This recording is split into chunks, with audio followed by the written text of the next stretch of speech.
Hello friends, welcome back to our channel Itihas ज्ञानम।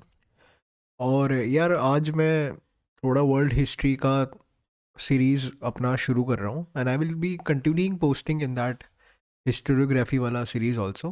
ठीक है। तो इसमें जो मेरा ये मतलब बेसिक रहेगा वो रहेगा कि मैं ये एनसीईआरटी जो 11th क्लास की है, world history, themes in world history, वो मैं आपको कवर करूँ। और ये जो वीडियो है ये फर्स्ट चैप्टर से रिलेटेड है। इवन दो मैंने अभी चेक किया, रीसेंट जो अपडेटेड एनसीईआरटी है उसमें ये चैप्टर इन लोगों ने डिलीट कर दिया है from the beginning of time. But earlier it was the very first chapter और ये शायद इसी बार इन लोगों ने डिलीट किया है। ठीक है। However I think for any history student ये जो चैप्टर है ये एकदम बेस बनाने के लिए बहुत ज़्यादा ज़रूरी है। ठीक है। Because in this chapter will be discussing about how human evolution has taken place and how from hunting and gathering, ठीक है, वो एग्रीकल्चर की तरफ ह्यूमन मूव करता है। तो आइए फ्रेंड्स हम आगे चलते हैं। तो देखिए, जैसा कि आप केवल नाम से ही समझ पा रहे हैं इस चैप्टर के, from the beginning of time. ठीक है। तो it is actually talking about कुछ ऐसा टाइम्स के बारे में, बिल्कुल जब जहाँ से हम ह्यूमन हिस्ट्री की शुरुआत करते हैं। ठीक है। तो ये उस समय के बारे में बात हो रही है। Before coming to that there are basically three concept. ठीक है। यहाँ पे एक प्री हिस्ट्री वर्ड आता है हमारे सामने, एक प्रोटो हिस्ट्री आता है और एक हिस्ट्री आता है। ये थोड़ा सा बेसिक है काफ़ी, पर डिफरेंस समझने के लिए काफ़ी ज़रूरी हो जाता है। और फॉर स्ट्रॉन्ग फाउंडेशन ये आपको क्लियर इसका डिफरेंस पता होना चाहिए। अब प्री हिस्ट्री में क्या होता है?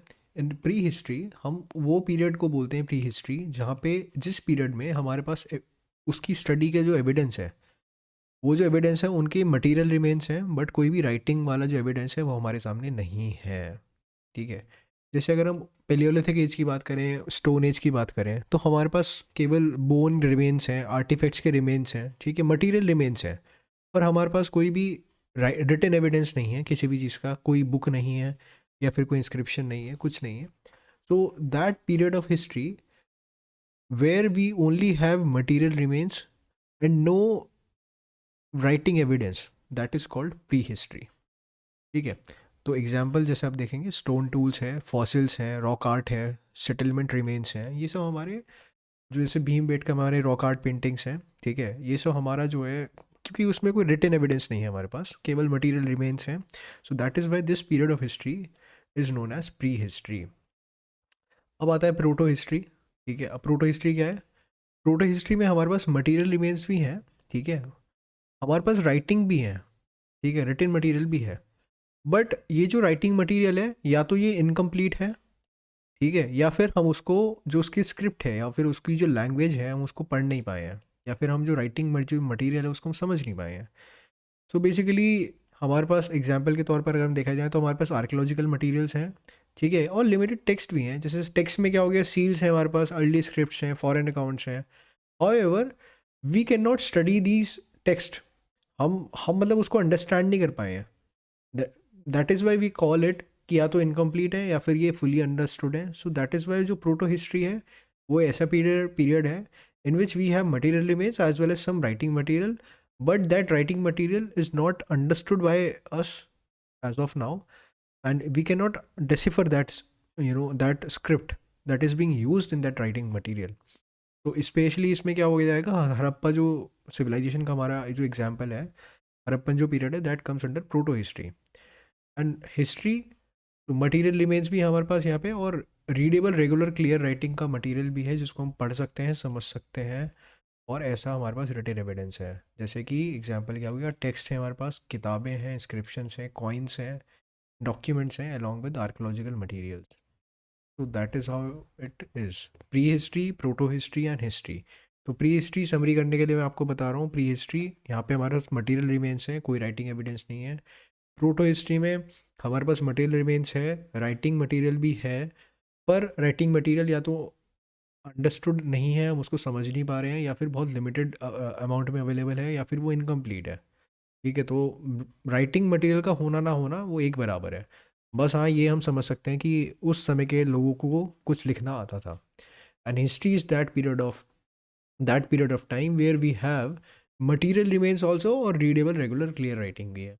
तो अर्लीस्ट क्या है इसमें, प्री हिस्ट्री है, फिर प्री हिस्ट्री से प्रोटो हिस्ट्री आया, हरप्पन सिविलाइजेशन वाला जो आपको एग्जांपल मैं आपको बता रहा हूँ, एंड देन लेटेस्ट क्या है हमारा हिस्ट्री है। ठीक है।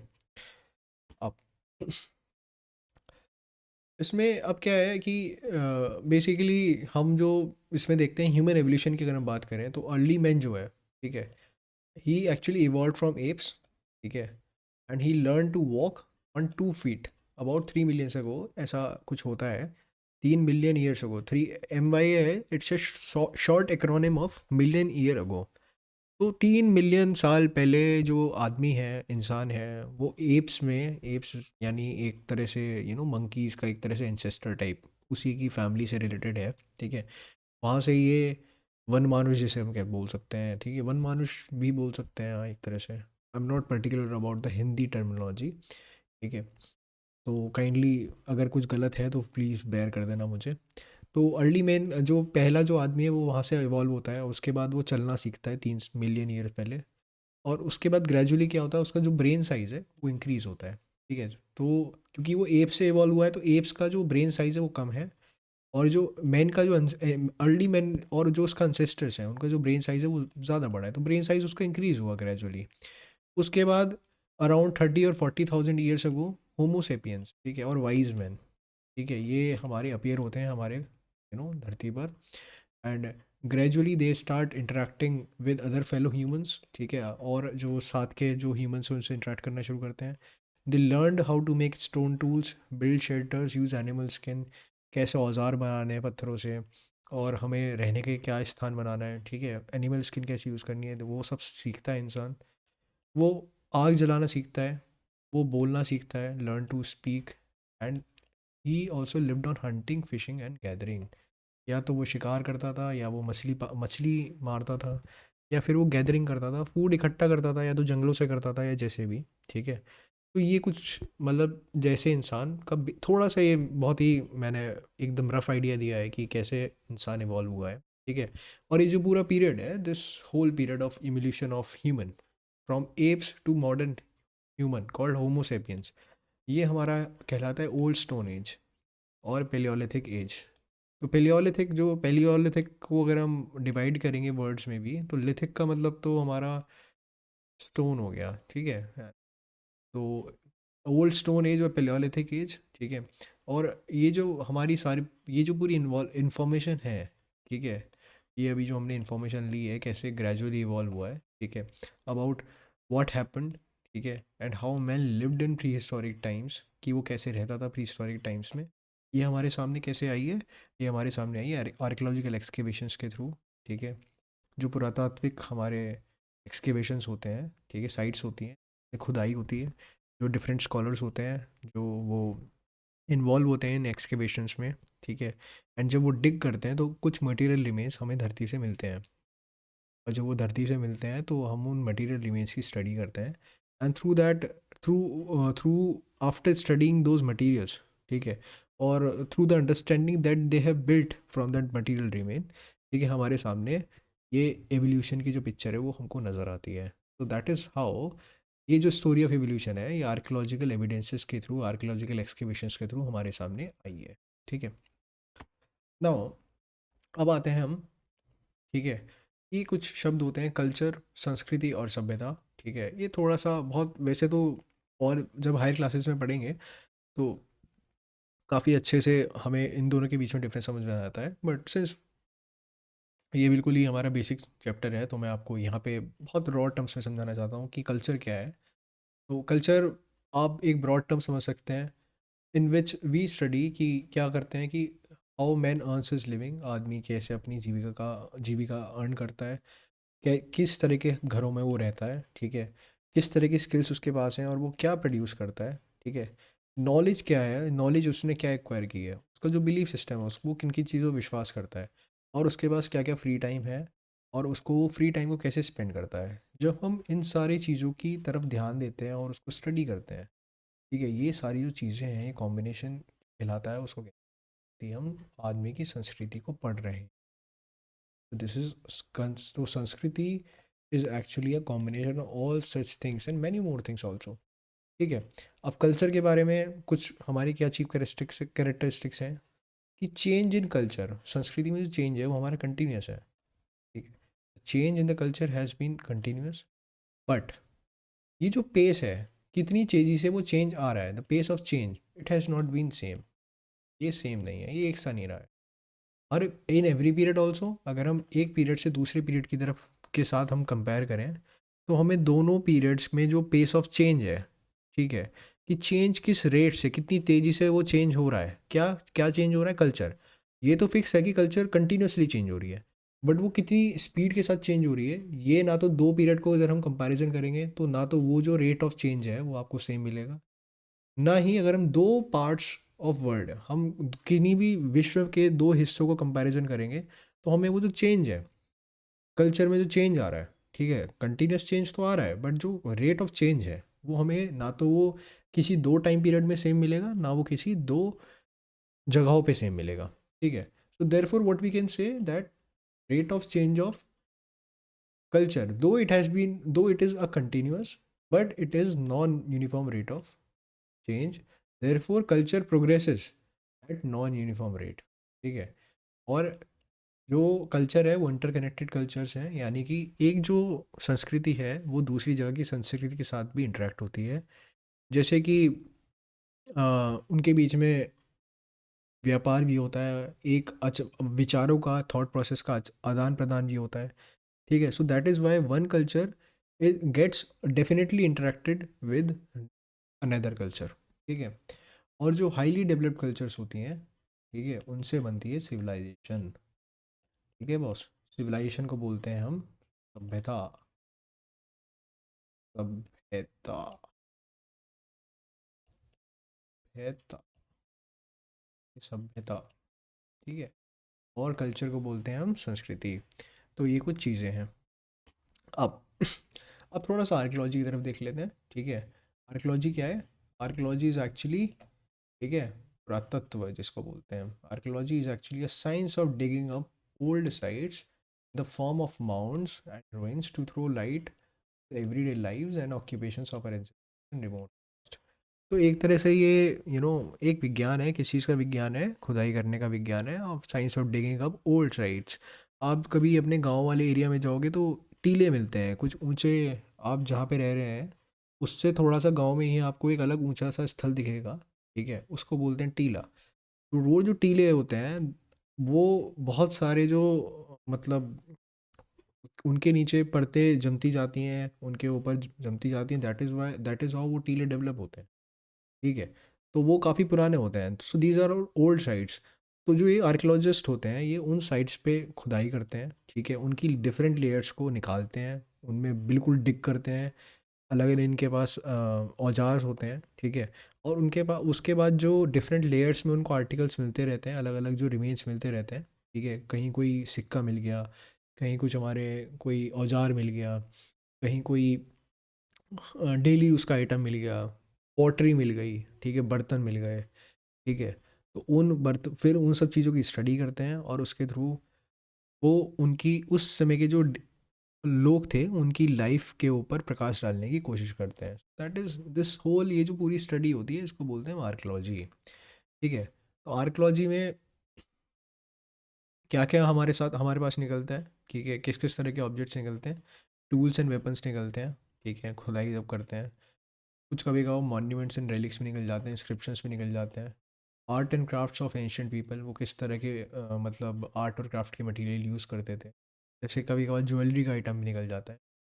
उनके घर भी निकल जाते हैं, पूरे पूरे घर निकलते हैं, जैसे कि मोहनजोदड़ो की जब एक्सकेवेशन हुई तो हम देखेंगे कि पूरा का पूरा एक एरिया ही हमारा डिफरेंट, मतलब एक होम का कंस्ट्रक्शन हमको देखने को मिलता है, the settings in which they spend their lives in, ठीक है। वो भी हमको ये सब, ये जो सारे आर्कियोलॉजी में है, ठीक है, पुरातत्व में, हम ये जो इस अलग अलग तरह के ऑब्जेक्ट्स हैं ये हमको खुदाई के दौरान देखने को मिलते हैं, ठीक है। So and what is the usage of archaeology? Archaeology के थ्रू ही हमें हिस्टोरियंस को ऐसे मटेरियल्स मिलते हैं जिसके थ्रू वो एक सोशल और कल्चर हिस्ट्री कंस्ट्रक्ट कर पाते हैं, ठीक है। भाई ऑब्जेक्ट्स मिलते हैं, उन ऑब्जेक्ट्स की हम वो डिफरेंट स्टडी करते हैं, यही ऑब्जेक्ट्स वो इनपुट होते हैं, किस चीज़ का इनपुट होते हैं, ऐसे हिस्ट्री, मतलब इनपुट होते हैं किस चीज़ का, उन पुराने टाइम के या फिर एंसेस्टर्स की क्या उस समय की ज़िंदगी थी, वो जो लाइफ अंडरस्टैंड करने के लिए जो इनपुट होता है वो आर्कियोलॉजी ही प्रोवाइड हमको करता है। ठीक है। अब अब आते हैं फॉसिल्स के ऊपर। ठीक है, आर्कियोलॉजी के में हमें टूल्स तो मिलते ही मिलते हैं, हमें फॉसिल्स में मिलते हैं। ठीक है, फॉसिल्स होते क्या हैं? ठीक है, फॉसिल्स होते हैं remains of fossils remains of a very old plant, animal और human which have turn into stone. ठीक है, मतलब आप ये सोचिए कि बहुत पुराने टाइम में जो मतलब कुछ हुआ होगा कि एक पर्टिकुलर जगह पे इंसान और आदमी, मतलब इंसान रह रहा होगा या जानवर रह रहे होंगे। ठीक है, कुछ ऐसी कोई आपदा आई कि वो मर गए। ठीक है, मर गए, वो वहीं दफन हो गए। ठीक है, वहीं वो मतलब उसी जगह में मिट्टी में दब गए, उनके ऊपर और एक मिट्टी की परत आ गई अपने आप ही, डस्ट उड़ के आई, वो नीचे नीचे दबते चले गए, दबते चले गए, दबते चले गए। ठीक है, और ऐसे ही जब वो कई साल, कई मिलियन ईयर, करोड़ वर्ष हो जाते हैं तो वो फॉसिल में कन्वर्ट हो जाते हैं, वो पत्थर में कन्वर्ट हो जाएंगे। ठीक है, that is what we known as, ये इसको बोलते हैं फॉसिल। ठीक है, and they are often embedded in rocks. ठीक है, making them preserve for million of years. So मैं यही बोलना चाह रहा हूँ कि वो मिलियंस ऑफ ईयर्स के लिए उस पर्टिकुलर जगह पे प्रिजर्व रहते हैं। तो ये बोलते हैं फॉसिल्स। कई बार हमें फॉसिल्स भी मिलते हैं खुदाई के दौरान। ठीक है, now extinct fossils, they provide evidence of for human evolution. ठीक है, हमें वो प्रोवाइड करता है कि ह्यूमन जो है, इंसान जो है, वो कैसे इवॉल्व करा है। इस तरह के फॉसिल्स हमें वो भी चीज़ प्रोवाइड करते हैं। And how they are dated. अब फॉसिल तो हमें मिल गया, सपोज करो ये जो चीज़ है हमको पत्थर टाइप मिल गया, पर हमें ये कैसे पता लगेगा कि ये कितने साल पुराना है? ठीक है, तो ये भी तो चीज़ है, हमें डेटिंग भी तो करनी पड़ेगी। तो how they are dated through direct chemical analysis, या तो उनको लैब्स में भेजा जाता है, फॉरेंसिक लैब्स में। ठीक है, या फिर उनकी डेटिंग की जाती है, कार्बन डेटिंग होती है जैसे, या फिर उनके सेडिमेंट्स होते हैं। ठीक है, उनकी डेटिंग की जाती है, in which they are buried. वो जिस जगह पे मतलब गड्ढे में मिले हैं उसके आसपास के क्षेत्र की डेटिंग होती है, कार्बन 14 डेटिंग होती है। और there are other ways of methods also. ठीक है, लेबोरेटरी मेथड्स भी बोलते हैं, कि जिसके थ्रू हम उस समय का मतलब ये कितने साल पुरानी ये मटेरियल है यहाँ पे, हम वो पता लगा सकते हैं। ठीक है, ये हमको पता लग जाता है। तो these fossils they are dated also, and through dates only हम कैलकुलेट करते हैं कि ह्यूमंस कैसे इवॉल्व हुए हैं और कितना टाइम इनको एवोल्यूशन में लगा है। तो फॉसिल्स हो गए। ठीक है, और आपके स्टोन टूल्स हो गए और केव पेंटिंग्स, ये तीनों चीज़ें मिलकर ये हमें क्या हेल्प करती हैं? They actually help in understanding early human history. क्योंकि हमारे पास कोई रिटन एविडेंस तो है नहीं, हम प्री हिस्ट्री में चल रहे हैं। तो ये जो चीज़ें हैं, ये चीज़ें मिलाकर हमको हेल्प करती हैं इन अंडरस्टैंडिंग अर्ली हिस्ट्री। ठीक है, अब हमें जो डिस्कवरीज मिलती हैं, हमें जो मटेरियल रिमेन मिलता है इन इन तीनों के फॉर्म में। ठीक है, तो पहले क्या था? पहले ये था कि जो स्कॉलर्स थे, ठीक है, वो जल्दी से राज़ी नहीं थे ये मानने के लिए जो चीज़ें हैं ये पुराने हमारे ह्यूमन एंसेस्टर्स को बिलोंग करती हैं। ठीक है, या फिर ये जो चीज़ें हैं ये किसी तरह से पुराने मानव की से कनेक्टेड हैं। और ऐसा वो क्यों, मतलब वो क्यों रिलेक्टेंट थे ये बिलीव करने के लिए? क्योंकि उनका जो बिलीफ था, ठीक है, मतलब रिलीजियस बिलीफ, वो ओल्ड टेस्टामेंट ऑफ बाइबल में था। और ओल्ड टेस्टामेंट ऑफ बाइबल के हिसाब से जो ह्यूमन ओरिजिन है वो act of creation bye God है। ठीक है, वो ओल्ड टेस्टामेंट ऑफ बाइबल के हिसाब से क्या है कि जो इंसान जो ओरिजिन हुआ है उसको भगवान ने पैदा किया है। ठीक है, अब अगर भाई ये अगर हमें उनसे कनेक्टेड चीज़ें मिल रही हैं, ठीक है, तो इसका मतलब वो इसका एक किसी इंसान का पहले एंसेस्टर भी था। ठीक है, अभी अगर एंसेस्टर था तो इसका मतलब वो वहाँ से इवॉल्व भी हुआ है। अगर वो एवोल्यूशन की थ्योरी मानेंगे तो ये ओल्ड टेस्टामेंट ऑफ बाइबल जो कह रहा है कि जो ह्यूमन ओरिजिन है वो भगवान की देन है, ये उसके साथ उसके अगेंस्ट चली जाएगी। तो मिडिवल टाइम्स में जो चर्च जो अथॉरिटी थी वो काफ़ी स्ट्रांग थी, जिसकी वजह से कोई भी स्कॉलर इस चीज़ को मानने को रेडी नहीं होता था। अगर कोई ऐसे कुछ स्कॉलर्स थे जो मान भी लेते थे तो उनके जो ओपिनियंस हैं उनको नेगलेक्ट कर दिया जाता था। ठीक है, तो इसलिए क्या था कि पर धीरे धीरे जब और हमें एविडेंसेस मिलने शुरू हुए, ग्रेजुअल एक्सेप्टेंस आई। और यहाँ पे जो लैंडमार्क हमको हमारे सामने जो लैंडमार्क एक इवेंट हुआ वो हुआ चार्ल्स डार्विन की जो 24 नवंबर 1859 में जो बुक आई चार्ल्स डार्विन की on the origin of species. ठीक है, ये पब्लिश हुई और ये लैंडमार्क था in the study of evolution. ठीक है, इसने धीरे धीरे लोगों की सोच बदली और एक ही दिन में इसकी बहुत सारी कॉपीज़ यहाँ पे हमारी सेल होती हुई नज़र आती हैं। तो ग्रेजुअल एक्सेप्टेंस हमारे समाज में होती है, जैसे कि यार मान लो हमारे सोसाइटी में, इंडियन सोसाइटी में भी काफ़ी सारी एविल्स थे, जैसे सती प्रथा थी या फिर चाइल्ड मैरिज थी। अब जब हमारे जब इंडियन रेनेसांस और मॉडर्न इंडियन हिस्ट्री में पढ़ेंगे, तो एडवोकेट्स थे, उन्होंने इसके खिलाफ जब आवाज़ उठाई तो सोसाइटी ने शुरुआत में उनको भी एक्सेप्ट नहीं किया। ठीक है, because it was against the morals और belief system that was prevalent in Indian society. तो भाई अब बिलीफ सिस्टम को आप चैलेंज करोगे तो आपको एक्सेप्टेंस तो मिलने की नहीं। ऐसे ही आप ओल्ड टेस्टामेंट ऑफ बाइबल के जो उनका कहना है, जो वो बोल रही है कि human origin is an act of creation bye God, आप उसके अगेंस्ट बोल रहे हो कि ये तो एवोल्यूशन हुआ है ह्यूमन का। ठीक है, किससे, एप से हुआ है। तो आप तो बिल्कुल उसका अगेंस्ट जा रहे हो, तो वो एक्सेप्टेंस उसके उनके उसको मिलती ही नहीं थी ओपिनियंस को। बट समहाउ क्योंकि साइंटिफिक एविडेंसेस धीरे धीरे मिलते जाते हैं तो मानने ही पड़ते हैं। तो चार्ल्स डार्विन की जो बुक थी ये लैंडमार्क थी इसलिए, on the origin of species. तो अगर हम बात करें यहाँ पे अब, ठीक है, जो ह्यूमंस हैं वो कैसे यहाँ पे इवॉल्व हुए हैं, तो सबसे पहले मतलब बायोलॉजी का थोड़ा सा है। हम लोग जीनस जीनस से पहले तो जीनस होता है, फिर स्पीशीज होता है, then there is a different order in which the families, वो family, class, order, species, genus, शायद यही एक शायद ऑर्डर होता है। तो ये ब्रॉडर कैटेगराइजेशन है, हायरार्किकल कैटेगराइजेशन है। तो ये होता है। ठीक है, अब प्राइमेट्स हैं। ठीक है, प्राइमेट्स ये हम जियो थोड़ा सा बायोलॉजी की तरफ भी जा रहे हैं। तो कैटेगरी ऑफ है, कैटेगराइजेशन है ये उसका एनिमल्स का। तो प्राइमेट्स हैं, we are talking of 36 million year ago. ये प्राइमेट्स जो हैं, it is a group of animals, ये इमर्ज होते हैं हमारे एशियन अफ्रीका में 36 million years ago. 36 million year, 36 million year, 36 million साल पहले ये एशियन अफ्रीका में इमर्ज होते हैं। ठीक है, और प्राइमेट्स क्या है ये? Primates they are actually group of mammals characterised by, इनकी फॉरवर्ड फेसिंग आई होती है। ठीक है, और ग्रेस्पिंग हैंड्स विद नेल्स, इनके नेल्स हैं, इनके हाथ हैं। ठीक है, और हाथ जो है वो मुट्ठी बना सकते हैं, ग्रास्पिंग, वो किसी चीज़ को पकड़ सकते हैं, ग्रास्प बना सकते हैं, अपनी पकड़ मजबूत कर सकते हैं, इस तरह के उनके हाथ हैं और उसके लिए उनके नेल्स भी हैं। उनका रिलेटिवली लार्ज ब्रेन है। ठीक है, जो उनके पहले के एंसेस्टर्स थे उनसे इनका थोड़ा सा जो ब्रेन साइज़ है वो बड़ा है। सोशल बिहेवियर यहाँ पे इनको देखने को मिलता है, ये आपस में एक दूसरे से इंटरेक्ट करते हैं। तो इनकी दो कैटेगरीज हैं। ठीक है, प्रोसिमियंस हैं। ठीक है, प्रोसिमियंस के एग्जाम्पल्स हैं जैसे लेमूर्स हैं।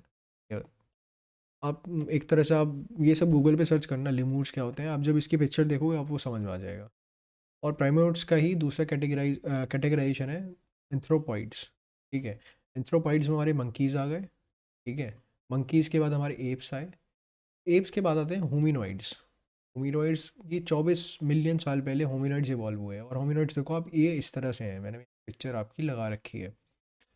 तो देखिए, एप्स तो ऐसा है कि वो चार पैरों पे चल रहा है, उसके हाथ नहीं है, वो चार पैरों पे चल रहा है, इट इज़ क्वाड्रपेडल। ठीक है, और जो होमिनॉइड है, होमिनॉइड देखो थोड़ा सा यहाँ पे ये हल्का सा खड़ा होना शुरू हुआ है, बाईपेडलिज्म आया है। बट मोस्टली इसमें क्वाड्रपेडलिज्म दिखाई देगा। ये देखो कितना झुक के दिख रहा है, अभी ये झुक के चल रहा है आगे की तरफ। ये एवोल्यूशन हुआ है यहाँ पे। और 5.6 मिलियन साल पहले होमिनिड्स, होमिनॉइड से ही होमिनिड्स आए। और होमिनिड्स जो थे ये इरेक्ट, ये सीधा खड़े होने वाला इंडिविजुअल है। ये दो पैरों में क्लियरली चल रहा है, इसके हाथ भी स्ट्रेट खड़े हैं। ठीक है, इसके हाथ थोड़े देखो झुके हुए हैं। तो यहाँ पे क्वाड्र मतलब होता है, क्वाड्र पेडल हो गया चार पैर, क्वाड्र मतलब चार। ठीक है, बाई मतलब दो। तो ये बाई पेडलिज्म यहाँ पे है, और क्वाड्र पेडलिज्म यहाँ पे देखने को मिल रहा है, मोस्टली क्वाड्र पेडलिज्म। बट बाई पेडलिज्म भी यहाँ पे हमें इवॉल्व होता हुआ नज़र आ रहा है, और ये तो बाई पेडलिज्म ही है। ठीक है, तो ये कुछ ह्यूमन हमारा एवोल्यूशन है। अब इसमें थोड़ा सा डिफरेंस देख लेते हैं। ठीक है, होमिनॉइड्स और होमिनिड्स में। तो अगर आप पीछे की स्लाइड में चलेंगे आपको यहीं से समझ में आ जाएगा। होमिनॉइड्स तो 24 मिलियन साल ये पहले आया था, और इसी से होमिनिड्स इवॉल्व हुआ है 5.6 मिलियन साल पहले। ठीक है, ये क्वाड्रपेडल है, ये बाईपेडल है।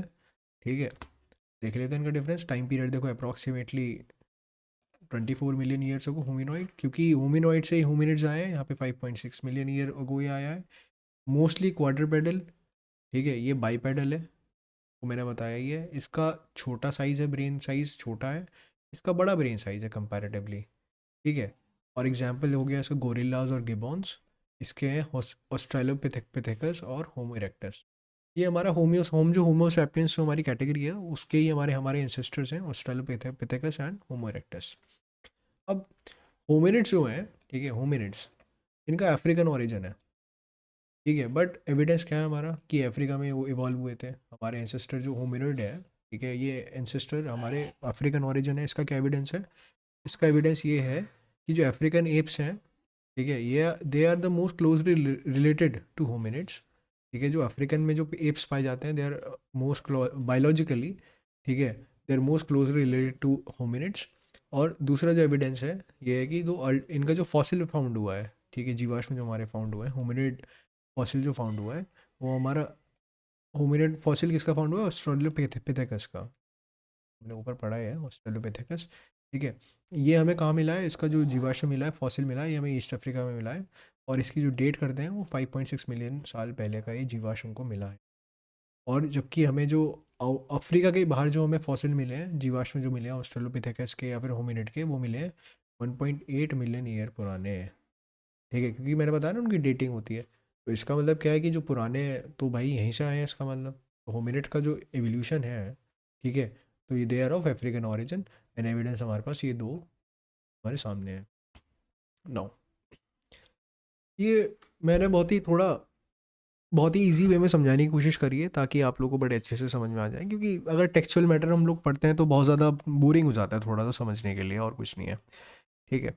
नाउ होमिनिड हम अगर एवोल्यूशन देखें तो from early primates to modern humans कैसे हम इवॉल्व होते हैं, तो देखो यहाँ पे देखो, अर्ली प्राइमेट्स हम बहुत पुराने टाइम्स की बात कर रहे हैं, 65 to 55 मिलियन ईयर्स की बात करें। यहाँ पे हमारे पास स्मॉल ब्रेन है, ग्रास्पिंग हैंड है, ट्री पेड़ों पर रहने वाले हैं, ठीक है। अब उससे आता है हमारे पास प्रोकॉन्सल, ठीक है, ये टाइम पीरियड आप देखते जाइए, 23 से 14 मिलियन ईयर साल पहले। इनकी एप लाइक बॉडी है और टेल नहीं है, यहाँ पे टेल है, ठीक है, यहाँ टेल है इनकी और नो टेल। मिक्स्ड ट्री या ग्राउंड पे भी रहते हैं, पेड़ पे भी रहते हैं। अब इससे इमर्ज हुआ प्रोकॉन्सल से, ठीक है, क्या ऑस्ट्रेलोपिथेकस इमर्ज हुआ। ऑस्ट्रेलोपिथेकस क्या है?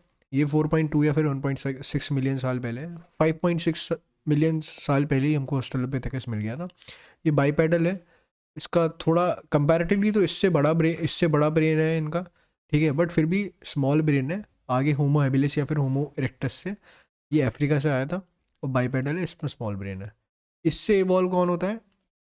हमारा होमो हैबिलिस। इसका टाइम पीरियड देखिए, ठीक है।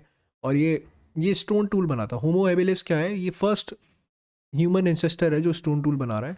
इसका लार्जर ब्रेन है, किससे भाई? इससे लार्जर इसका दिमाग का साइज है, ठीक है। तो ये लार्जर ब्रेन से क्या कर रहा है? ये फायर को कंट्रोल भी कर रहा है और कॉम्प्लेक्स टूल ही बना पा रहा है। और ये अफ्रीका को लीव करने वाला पहला एंसेस्टर हमारा ह्यूमन है। कौन? होमो एबिलिस। होमो एबिलिस से आया हमारा होमो नियंडरथल्स। जो नियंडरथल्स है ये बेसिकली एक जगह है नीदरलैंड्स में, ठीक है, आई गेस जर्मनी में है शायद ये, या चेक रिपब्लिक में, I guess. I am forgetting कि ये कौन सी जगह है, शायद या तो नीदरलैंड है, I am not very sure, ठीक है। तो बेसिकली ये जो ह्यूमन का फॉसिल वहाँ फाउंड हुआ है, इसलिए इसको नाम दे दिया हमने होमो नियंडरथल, ठीक है। ये होमो एबिलिस से इवॉल्व हुआ था, ठीक है। ये इसका टाइम पीरियड आपको 400 ईयर अगो की बात है। ये स्टोन तो बना ही रहा है, ठीक है।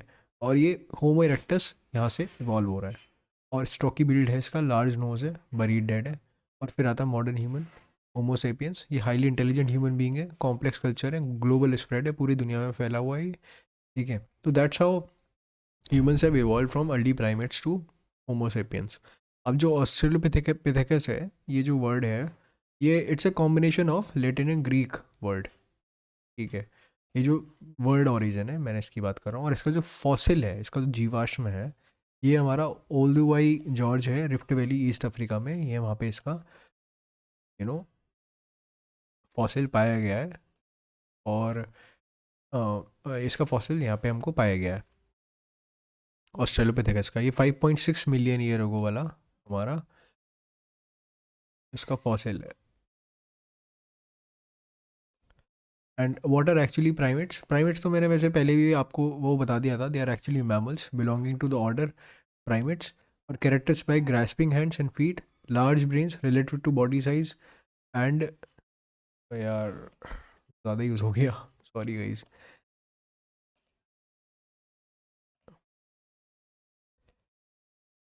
एंड फॉरवर्ड फेसिंग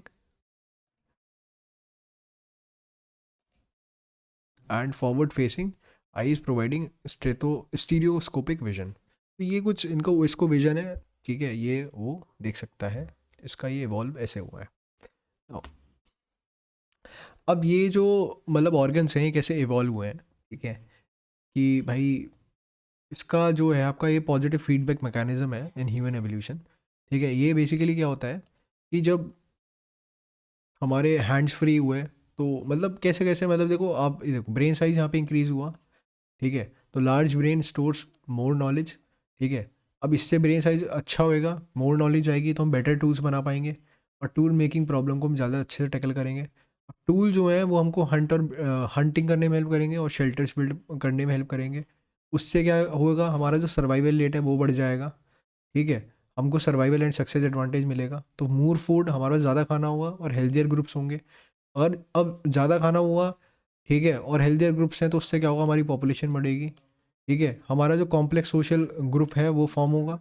अब ग्रुप्स क्या होंगे, वो आपस में एक दूसरे की स्किल शेयर करेंगे और एक दूसरे को बचाएंगे, ठीक है। अब जब वो बचाएंगे तो उसके लिए क्या होगा, उनको उनको बेटर प्लानिंग की ज़रूरत पड़ेगी। अब बेटर प्लानिंग की ज़रूरत के लिए हमें ज़्यादा दिमाग चाहिए होगा, और देयरफॉर ज़्यादा दिमाग बढ़ जाएगा। सो that is what it is called positive feedback mechanism in human evolution, ठीक है। ऐसे ही हम हाथ इसको जो एनसीईआरटी में अगर आप देखेंगे तो वो उसने हैंड्स के एवोल्यूशन के हिसाब से उसको समझा रखा है। So therefore it is saying that a change that causes more of the same change. तो एक ही जो ब्रेन साइज है ये इंक्रीज हुआ, ये जो चेंज है ये क्या अल्टीमेटली क्या मतलब हमको फोर्स कर रहा है, ये और चेंज आने में और ब्रेन का साइज को चेंज होने में ये उसको फोर्स कर रहा है। So this is what we call at positive feedback mechanism in human evolution. So therefore certain characteristics like skull size or jaws they helps in differentiating species of early humans. Such characteristics have evolved due to positive feedback mechanism. तो देखो जब हम humans को हमने इनके ancestors को अगले उनकी जनरेशन के साथ हमने टाइप के साथ हमने डिस्टिंग्विश किया, तो या तो ब्रेन साइज़ के हिसाब से, ब्रेन साइज़ मतलब स्कल साइज़ के हिसाब से हमने डिफ्रेंशिएट किया, या फिर जो उनका जबड़ा है जॉ है, ठीक है, ये उसके साइज़ के हिसाब से हमने डिफ्रेंशिएट किया।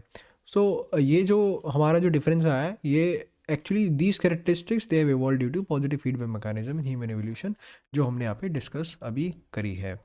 अब Homo they have larger brain, jaws with a reduce output protrusion and smaller teeth as compare to Australopithecus, ठीक है। अब ऑस्ट्रेलोपिथेकस से अगर हम कंपेरिजन करें तो होमो जो हमारा जीन है, जीनस है, स्पीशीज़ है, ठीक है, वो उसका लार्जर ब्रेन है और उसके जॉज जो हैं वो थोड़े उस उनका जो बाहर निकले हुए हैं वो थोड़े कम निकले हुए हैं, ठीक है, एज़ कम्पेयर टू, और उसके जो दांत हैं वो भी छोटे हैं एज़ कम्पेयर टू ऑस्ट्रेलोपिथेकस, ठीक है। और वो क्यों है, because change in dietary habits, because dietary जो हैबिट्स हैं वो उसकी डिफरेंट है होमोस की ऑस्ट्रेलोपिथेकस से, दैट इज़ वाई वो मैंने बताया ना ये पॉजिटिव फीडबैक मैकेनिज्म यही है। तो अब देखो अच्छे से यहाँ पे भी एक्सप्लेन हम लोगों ने किया है इसमें कि बाईपेडलिज्म आया, दो आदमी दो पैरों से चलने लगा, ठीक है, उससे क्या हुआ, उसके दोनों हाथ फ्री हो गए, ठीक है। अब जब दोनों हाथ फ्री हो गए तो क्या हुआ, इस वॉकिंग जो है वो हमारी स्टेबल बन गई और एफिशिएंट भी बन गई। तो अब इसका जो इनडायरेक्ट एविडेंस है of early bipedalism about 3.6 million year ago, it comes from fossilised hominid footprints found at Laetoli in Tanzania, ठीक है। तो देखिए अब पहले अब जो सारे एविडेंसेस अगर आ रहे हैं, ठीक है, अगर आप देखें तो सारे एविडेंसेस हमारे अफ्रीका से ही आ रहे हैं, that is why we call कि अफ्रीका से ही यहाँ पे ओरिजिन हुआ है चीज़ों का। तो इनडायरेक्ट एविडेंस क्या है बाईपेडलिज्म का, वो 3.6 मिलियन साल पुराना हमारे पास फॉसिल है, ठीक है, किसका है, होमिनिड है, और उसके फुटप्रिंट्स हमको मिलते हैं। और कहाँ मिले हैं ये, लेट ओली इन तंजानिया, ये एक जगह है जहाँ पे हमको ये एक्स आर्कियोलॉजिकल साइट है ये सब, यहाँ पे हमको ये फुटप्रिंट्स मिले हैं, होमिनिड फुटप्रिंट मिले हैं, जिनसे हम वॉकिंग का पता लगा सकते हैं कि जो ह्यूमन है अब वो दो पैरों पे अपना चलना शुरू कर दिया है उसने। और ये जो फॉसिल है वो 3.6 मिलियन पुराना साल पुराना है। और डायरेक्ट एविडेंस क्या है बाईपेडलिज्म का, ठीक है, फॉसिल लिम्ब बोन हमको मिली है, लिम्ब बोन डायरेक्टली हमको मिल गई है, डिस्कवर कहाँ हुई है, हदार इन इथोपिया, इथोपिया में हमको पूरी बोन ही जो हमारी फोर लिम्ब की बोन है, ठीक है, वो मिल गई है। तो ये हमारा डायरेक्ट एविडेंस। अब देखिए इसके बाद क्या होता है, आइस एज आती है 2.5 मिलियन ईयर अगो में आइस एज आती है। अब क्या होता है, आइस एज से लो टेम्परेचर हो जाता है पूरी दुनिया में, तो ग्रासलैंड जो है वो एक्सपेंड होते हैं और जो फॉरेस्ट है, जंगल हैं, वो थोड़े कम हो जाते हैं। अब ये कम हो जाते हैं तो इसका मतलब क्या है कि जो अर्ली ऑस्ट्रेलोपिथेकस जो स्पीशीज़ है, ठीक है, उसको जंगलों में रहने की आदत थी। अब जंगल बचे ही नहीं क्योंकि आइस एज आ गई है, आइस एज से लो टेम्परेचर आ गया है और ग्रासलैंड ज़्यादा है। तो भाई अब ये धीरे धीरे ये एक्सटेंट होना शुरू हो जाएगा क्योंकि फॉरेस्ट बचेंगे नहीं आइस एज की वजह से। और अब क्योंकि लो टेम्परेचर की वजह से ड्रायर कंडीशन आ गई हैं, ठीक है, तो dry condition it actually favoured the emergence of the earliest species belonging to the genus Homos. ये बहुत इंपॉर्टेंट है यहाँ पे। तो देखिए ऑस्ट्रेलोपिथेकस से हमारे होमोस का जो एवोल्यूशन हुआ है वो ऐसे हुआ है। नाउ ये तो जीनस होमो है, इसका अब हम क्लासिफिकेशन अगर हम देखें, ठीक है, ये काफ़ी अच्छा है।